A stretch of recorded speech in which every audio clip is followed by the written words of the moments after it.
Hello my friends, hope you are feeling good. Today I'm going to discuss the European countries of those who are sending and rejecting asylum cases to their home countries. Which countries they are and many informative analysis will be discussed in this video. So don't go away until the end of the video. You can also follow me on my social media platform Instagram, TikTok and Facebook. Let's get started.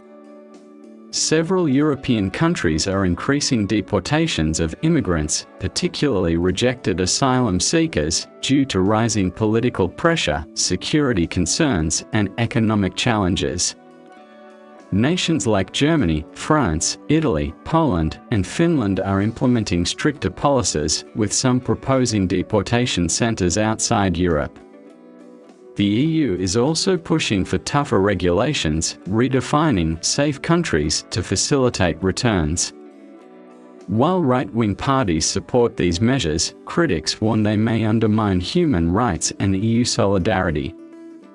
Several European countries are ramping up efforts to deport immigrants, particularly rejected asylum seekers, as political attitudes harden toward migration.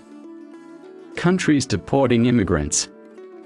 1. Germany and France. These countries have pushed for stricter deportation measures, urging the EU to toughen policies. Germany, for example, has been increasing deportations while also seeking deals with third countries to facilitate returns. 2. Italy. Italy has led initiatives to send migrants back to countries like Tunisia and Libya. It has also proposed considering Syria as a safe country to justify returns. 3. Poland and Finland. Both countries have linked migration with security concerns. Poland has passed laws allowing border forces to use more force against migrants, particularly at the Belarus border. Finland has restricted asylum seekers crossing from Russia, accusing Moscow of weaponizing migration. 4. Greece. While facing an increase in migrant arrivals, Greece is tightening border controls and cooperating with non-EU countries to manage returns. 5. Austria and Denmark. Austria supports the idea of sending refugees back to countries considered dangerous, while Denmark has been exploring deportation centers outside Europe. 6. EU-wide efforts. The European Commission, led by Ursula von der Leyen, is pushing for a more coordinated deportation approach, including setting up return hubs outside the EU to process deportations more efficiently.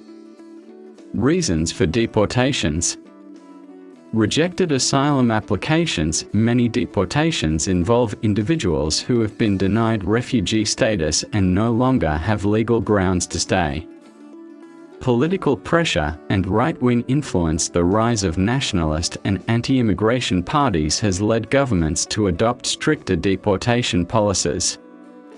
Security concerns. Some countries, like Poland and Finland, see migration as a geopolitical issue, accusing Russia and Belarus of using migrants to destabilize Europe.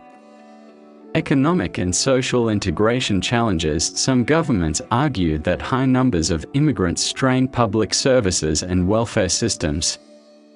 EU policy shifts. The European Union is considering new rules to redefine safe countries to facilitate deportations, even to conflict-prone areas like Syria and Afghanistan. Despite these deportations, some EU leaders, such as Spain's Prime Minister Pedro Sánchez, argue that migration should be managed more inclusively, focusing on economic contributions rather than mass expulsions. Final thoughts. The growing trend of deportations across Europe reflects a shift toward stricter immigration policies driven by political, economic, and security concerns. While countries like Germany, France, and Italy justify these measures as necessary for national stability, critics argue they risk violating human rights and undermining EU solidarity.